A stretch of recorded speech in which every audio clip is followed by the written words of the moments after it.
Brooklyn Heights neighborhood, Monday morning, 8:42 a.m. Everyone knows her as Angel Lady. 73 years old, snow-white hair, age-spotted hands. She's been cutting neighbors' hair in her small Angel's Hair Salon barbershop for 40 years, while waiting for her morning customers and looking out the window. A horrific chain reaction traffic accident occurs at the intersection of Park Avenue and 5th Street. A Ford pickup collides with a Honda Civic.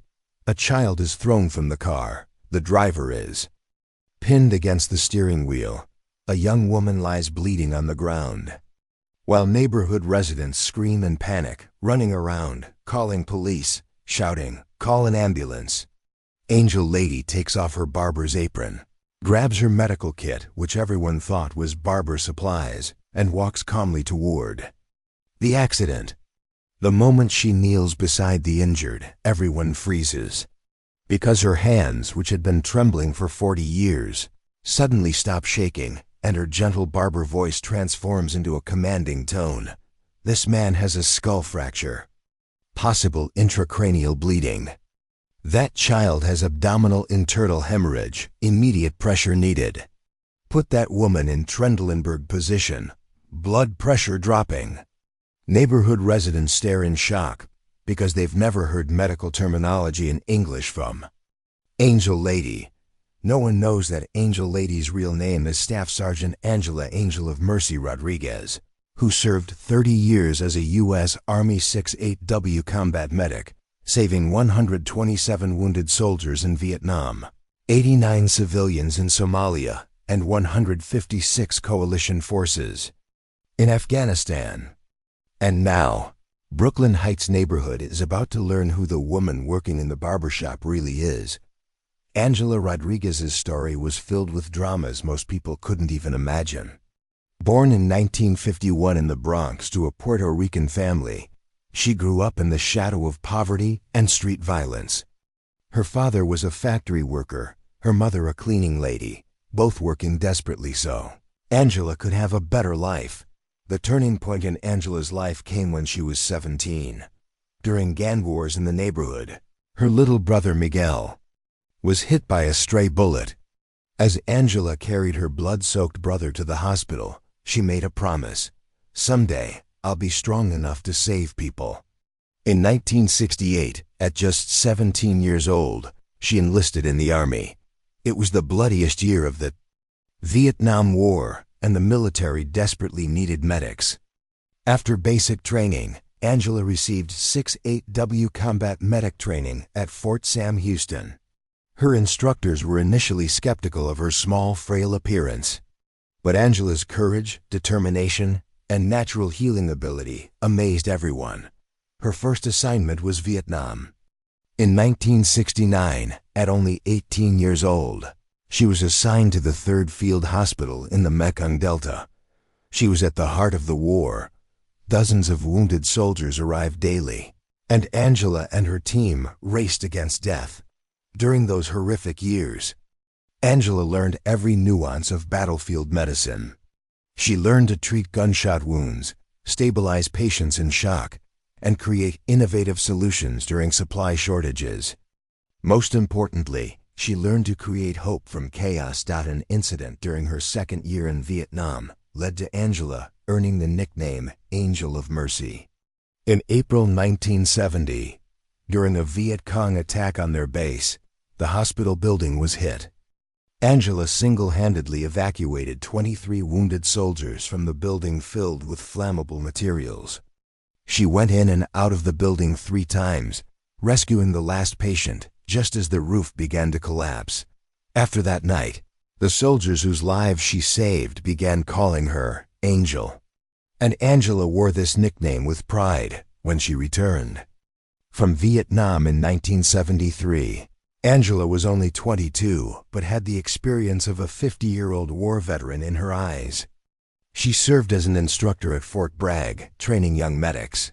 She was passing on the life-saving techniques she had learned in war to the new generation. In the late 1980s, Angela was recalled to active duty due to Cold War tensions. This time her assignment was Somalia. Angela was present during the Black Hawk Down incident in Mogadishu in 1993. For 18 hours during that chaos, she treated the wounded in the middle of urban warfare. After Somalia, she served in the Balkans.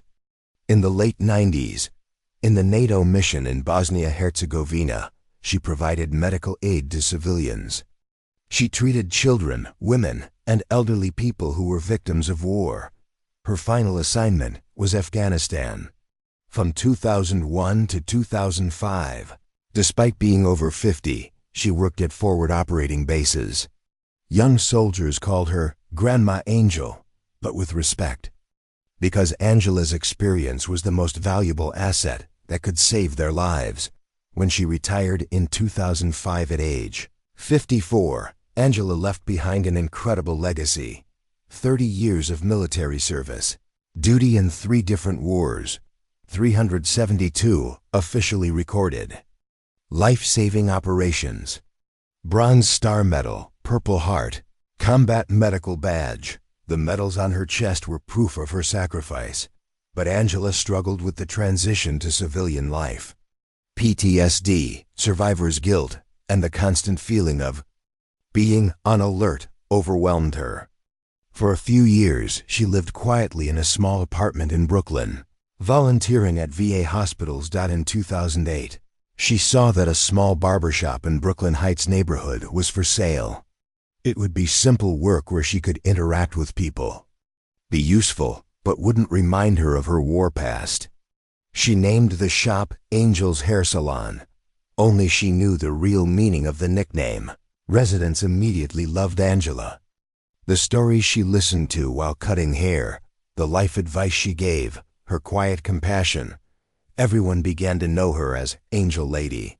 The elderly woman became a beloved neighbor who helped young people with hairstyles, gave mothers childcare, advice, and told elderly men barbering stories. No one knew that Angela still kept her military medical kit among her barber supplies. Every night she would check the supplies, update them, keep them ready. Just in case, she would think. But she hadn't used them in 15 years. That Monday morning had also started as a normal day. Angela had opened her shop and was waiting for her first customer, Mrs. Patterson. At 8:42, when she looked out the window, she saw the accident happen. Her first instinct was to run away. Angela, who hadn't seen blood in years, tried to avoid PTSD triggers, but then she heard the child scream. An 8 to 9-year-old child was bleeding by the car, his mother screaming frantically. At that moment, that night in Bosnia in 1995 came alive in Angela's mind. Little Hazen, the same age, the same injury, the same helplessness. She couldn't save the child that night. She had been too late. Not again, Angela murmured. Not this time. Asterisk, she took off her barber's apron, grabbed her military medical kit, and went out the door. As she walked, an automatic checklist activated in her mind. Scene safety, triage, airway breathing, circulation. After 15 years, at 73 years old, Angela Rodriguez was once again a combat medic. When she arrived at the accident scene, there was chaos. The Ford pickup's driver was a man in his 45s, pinned to the steering wheel, bleeding from his head. The child thrown from the Honda was on the asphalt, bleeding from his left leg and abdomen. The Honda's driver was a young woman in shock, probably with internal injuries. Angela knelt beside the child. She checked his pulse, weak but regular, pupil equal and reactive. But the bleeding in the abdominal area suggested internal bleeding. "Ma'am, please step back," someone shouted. Until the ambulance arrives. Double quotes. Angela looked up at the speaker. It was Ahmed, the neighborhood grocer. "Ahmed, you step back," Angela said, using her command voice. "This child has abdominal hemorrhage. I need to apply a pressure bandage immediately." Ahmed was surprised. He had never heard these English medical terms from Angel Lady. Angela pulled a trauma bandage from her bag and applied pressure to the child's abdomen. Then she applied direct pressure to the femoral artery in his leg. "Angela," called Mr. Kim, the neighborhood pharmacist. "What are you doing? This is very dangerous." "Mr. Kim," Angela said, continuing to work on the child, "how many times have I told you, my name is Angela? And right now I'm saving this child's life." Next was the young woman, the Honda's driver. Angela went to her side, checked her pulse. 120 BPM, blood pressure probably dropping. Pupils normal, but she seemed a bit confused. "Sweetie, can you hear?" "Me?" Angela said. "What's your name?" "Jessica. My chest hurts. Angela examined Jessica's chest. There might be broken ribs, but no lung puncture. But there was a possibility of internal bleeding. "Jessica, I need you to lie down. I'm going to elevate your legs, okay?" She put Jessica in the Trendelenburg position to direct blood flow to vital organs. Finally, she turned to the man in the pickup. He seemed to be in the most critical condition. Skull fracture, probably concussion, maybe even intracranial bleeding. "Sir, can you hear me?" she asked. The man groaned. His consciousness level was decreased. Angela looked at the wound on his head. It was bleeding heavily, but this was sometimes more dangerous. It meant internal bleeding. At that moment, ambulance sirens were heard. The paramedic team was arriving. When the first ambulance arrived, Ahmed Jennifer Clark got out. She looked young and inexperienced. "Ma'am, please step away from the patients," Jennifer said. "We're trained professionals." Angela stood up, wiping the blood from her hands with a tissue. "Jennifer," she said calmly. "The child has abdominal. Internal bleeding. I've applied a pressure bandage. The woman has possible rib fractures and dropping blood pressure. She's in Trendelenburg position. The man has a skull fracture with decreased consciousness. Possible intracranial bleeding." Jennifer was surprised. Who are you?" Angela smiled. "I'm Angela. I used to work in healthcare." The second ambulance arrived, and a more experienced paramedic got out. Mike Johnson, a 25-year veteran. Mike examined the scene. The injured were stabilized, in correct positions. Professional triage had been performed. "Who did the initial treatment?" he asked. "That elderly lady," Jennifer said, pointing to Angela. Mike approached Angela. He listened to her assessments and saw the interventions she had made. "My single quotes am," Mike said. "This is textbook trauma response." "Where did you learn this?" Angela hesitated. She hadn't told anyone her real background in 15 years. "Army," she said simply. "Army medic? Combat medic. 30 years. Mike's expression changed. 30 years? "Where did you serve?" "Vietnam, Somalia, Bosnia, Afghanistan." Mike saluted. "Ma'am, thank you for your service. And thank you for saving these lives." Neighborhood residents had gathered around, listening to this conversation. They looked at each other in amazement. Ahmed stepped forward. "Angela. Were you a doctor?" "No, Ahmed. I was a medic. I treated wounded soldiers in war." Mrs. Patterson, Angela's first customer, approached her. "Angela, dear, why didn't you ever tell us?" Angela took a deep breath. "Because that life was left behind. I'm just a barber now." At that moment, Mr. Kim's 12-year-old son James stepped forward. "Mrs. Angel, are you a real hero?" Angela looked at the child. She had saved a child the same age that morning. "James, I'm not a hero. I'm just someone who loves people." After the ambulances took the injured away, neighborhood residents gathered around Angela. They wanted to learn who this woman they had known for 40 years really was. "Angela," said pharmacist Mr. Kim, "why did you come here? To this neighborhood?" Angela looked at her barber shop. The window still read, "Angel's Hair Salon," "because I found peace here. After the war, I just wanted a normal life. But with talents like yours, why?" Began one of the young mothers. "Because," Angela said, "sometimes the greatest service is to exist quietly. The problems you share while I cut your hair, the small advice, I give, these are also a form of healing. That evening, neighborhood residents brought flowers, food, and thank you letters to Angela's shop. But Angela was most pleased by the visit from the mother of the child she had saved that morning. Mrs. Rodriguez, said the child's mother, crying, "You saved my son's life." Mrs. Johnson, Angela said, "I was just someone who was in the right place at the right time." "No, you're much more than that. You're an angel." Angela smiled.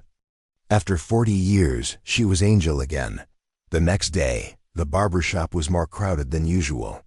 But now people weren't just coming to get their hair cut. They came to listen to Angela's stories, learn from her experiences, and show their respect. Ahmed sat in the barber chair and asked, "Angela, what did you experience in Vietnam?" Angela picked up her scissors and began working on Ahmed's hair. "Ahmed, war is a very difficult thing. But the most important thing it taught me is this: every person is valuable. Every life is worth saving. Weren't you afraid?" "I was always afraid. But fear doesn't mean cowardice. Feeling fear but still doing what's right, that's real courage." That week, the neighborhood newspaper wrote Angela's story, with the headline "Local Hero, the Angel Among Us." But Angela didn't want to be mentioned in the article. Instead, she wanted it to talk about the importance of veterans in the community and how to support them. At the end of the month, Angela's shop received a special visitor. Staff Sergeant Michael Torres, a young Army medic, had heard Angela's story and wanted to visit her. Michael said, "I heard about what you did. I'm currently a deployed medic going to Afghanistan next month. Can you give me some advice?" Angela seated Michael in the special chair. "Michael, the most important thing to remember is this: you're not there just to heal wounds. You're there to give hope, to remind people of humanity. How do you handle the pressure, the life or death decisions? Trust your training, trust your instincts. And most importantly, never forget that you're making a difference there." When Michael was leaving, Angela gave him a small gift. Her old combat medic badge. "This is my first badge," Angela said. "You deserve it." That night, as Angela closed the shop and headed home, she passed through Park Avenue. The accident site had been cleaned, life had returned to normal. But Angela knew that more than 3 lives had been saved that day. That day, the neighborhood's perspective on Angela had changed. And perhaps most importantly, Angela had found herself again. For 15 years, she had been running from her past. But that day she realized that her past wasn't a burden, but a gift. At home, she looked at her military uniform stored on the top shelf of her bedroom closet. Bronze Star, Purple Heart, Combat Medical Badge, they were all there. That night, for the first time in years, she touched them with pride. Angela Rodriguez, Angel of Mercy, was no longer a secret. And Brooklyn Heights neighborhood knew they lived with a real hero. Sometimes heroes don't wear costumes. Sometimes they wear barber's aprons and serve quietly for 40 years. Until the right moment comes, and when that moment comes, they show that they never forgot. Once an angel, always an angel. The story of Angela, Angel of Mercy Rodriguez, proves that true heroes never really retire. They just wait for the moment when their skills are needed again. In a world that often overlooks the elderly, dismissing their contributions as irrelevant, Angela's story reminds us that experience, wisdom, and the instinct to help others never fade with age. Her neighborhood learned that morning that the quiet woman who had been cutting their hair and listening to their problems for 4 decades was actually one of the most decorated combat medics in military history. They discovered that sometimes the most extraordinary people live the most ordinary lives, waiting patiently for the moment when their extraordinary abilities are called upon. Angela's transition from Angel of Mercy on the battlefield to Angel Lady in the barber shop wasn't a step down, it was a different kind of service. For 15 years, she had been healing hearts and minds instead of treating physical wounds, offering comfort and wisdom instead of emergency medical care. But when crisis struck that Monday morning, muscle memory kicked in. The hands that had learned to save lives under enemy fire in Vietnam, Somalia, Bosnia, and Afghanistan remembered exactly what to do. The mind that had made split-second decisions in combat zones automatically shifted into triage mode. The heart that had refused to let soldiers die on foreign battlefields wouldn't let civilians die on a familiar street corner. In the days that followed, Angela's barbershop became more than just a place to get a haircut. It became a gathering place where neighbors came to hear stories of courage, learn about service, and understand that heroes walk among us every day. Angela never boasted about her military service or her decorated past. Instead, she used her story to teach others about resilience, sacrifice, and the importance of helping one another. The children in the neighborhood began to see Angela differently. She wasn't just a nice old lady who cut hair, she was living proof that anyone can be a hero, that age doesn't diminish worth, and that the most important battles are often fought not for glory, but for the simple right of others to live. Angela's story spread beyond Brooklyn Heights. Military publications picked it up, veteran organizations invited her to speak, and young medics sought her out for advice. But she remained grounded in her neighborhood, in her barbershop, serving the community that had unknowingly sheltered and supported her for so many years. 3 months after the accident, Angela received a call that would complete her circle of service. The Army asked her to return to Fort Sam Houston, not as a soldier, but as an instructor for a new program designed to help combat medics transition to civilian life. They wanted her to teach young veterans that leaving the military didn't mean leaving behind their purpose. "You've shown us something important," Angela said the program director during their phone conversation. "You've proven that service doesn't end when you take off the uniform. You've demonstrated that the skills we learn in the military, the dedication to saving lives, the commitment to helping others, the ability to remain calm under pressure, these translate to civilian life in ways we're just beginning to understand." Angela accepted the position, but with one condition: she would continue running her barbershop in Brooklyn Heights, because she had learned that healing comes in many forms, and sometimes the most important medicine is a listening ear, a gentle touch, and the simple act of caring for one another. The barbershop thrived. Veterans began to seek her out, not just for haircuts but for understanding. Families dealing with trauma found comfort in her presence. Young people struggling with direction discovered purpose in her stories. And every morning, as Angela opened Angel's Hair Salon, she would look at the intersection where she had 3 lives that Monday morning.